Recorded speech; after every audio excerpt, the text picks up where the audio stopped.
the recommendation of the 16th Finance Commission to discontinue revenue deficit grant to Himachal from 2026 onwards has sent the state government into a tizzy.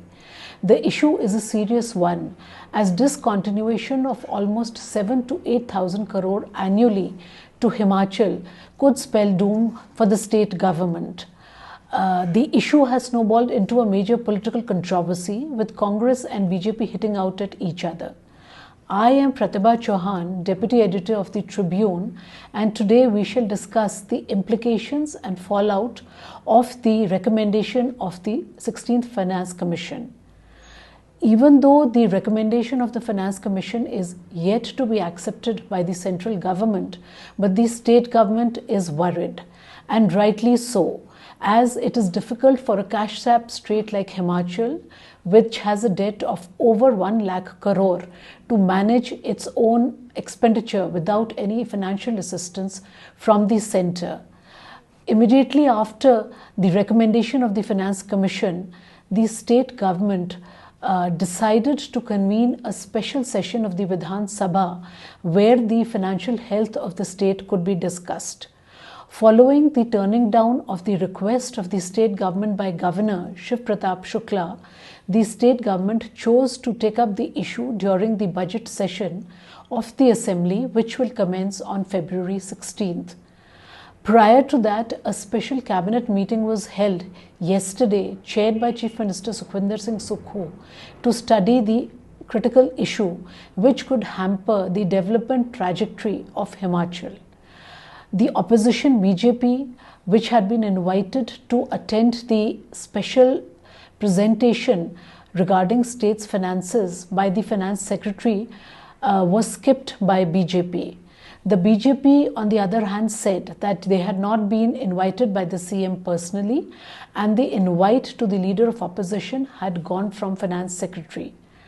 Leaving aside the political issue, the fact is that the RDG recommendation by the Finance Commission is not just for Himachal, but for 17 other states as well. However, what sets Himachal apart from other states is that Himachal is a hilly state with severe geographical constraints. The fact that almost 68% of the total land of the state is forest land makes development even tougher for the hill state. It hampers industrial expansion, creation of infrastructure, and the cost of development is far higher than in the plains.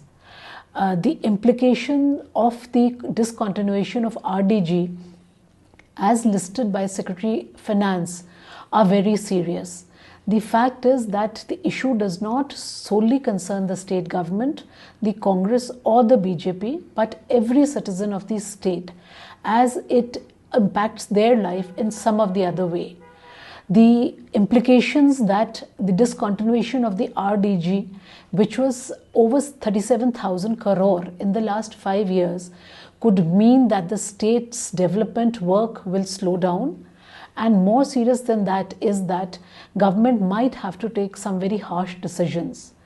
If we have to list these harsh decisions, we could start from, the over 3 lakh employees being denied dearness allowance, revision of pay and pensions, their arrears.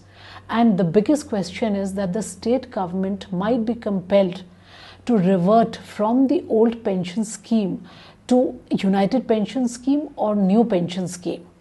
Apart from this, the Secretary of Finance cautioned that the state government will not be in a position to provide the social security pensions, the subsidies on water, power, rationalized food supplies, subsidized travel in the state transport corporation buses also.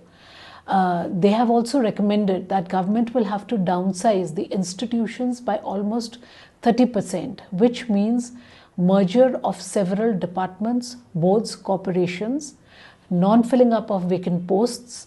So the repercussions for Himachal could be very, very serious and far-reaching. The Chief Minister has also admitted that the going will be very difficult for Himachal, and he has urged Centre to compensate Himachal for protecting the forest wealth of the state. He says that Himachal should get green bonus, and Himachal has 5 rivers flowing from the state.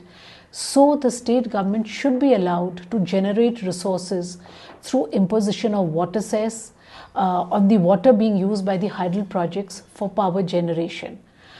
Time and again, not only Chief Minister but Congress leaders have reiterated that Himachal cannot be treated at par with other states. Himachal received more than 37,000 crore in the last 5 years as revenue deficit grant as recommended by the 15th Finance Commission. The most worrisome fact remains that Himachal's income from various sources is about 4,200 crores, 42,000 crores, whereas the expenditure for every year amounts to 48,000 crore. So there is an unbridged gap of almost 6,000 crores, which the state government will not be able to meet unless until it receives the revenue deficit grant. Even though the revenue deficit grant was tapering and had been reducing over the years, but state government was heavily dependent on the revenue deficit grant. Himachal earns about 18,000 crore from its own resources, and about rupees 10,000 crores are raised as loans in the form of borrowings. Apart from this, state government gets about 14,000 crore share as central taxes share of the state.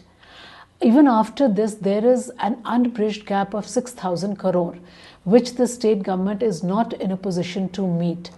And more importantly, Himachal depended heavily on the RDG for its expenditure, second only after Nagaland. Now the question remains whether state government's plea to the centre to restore RDG will be accepted or not. Chief Minister has said that he is willing to meet Prime Minister Modi under the leadership of BJP leaders along with his cabinet and MLAs.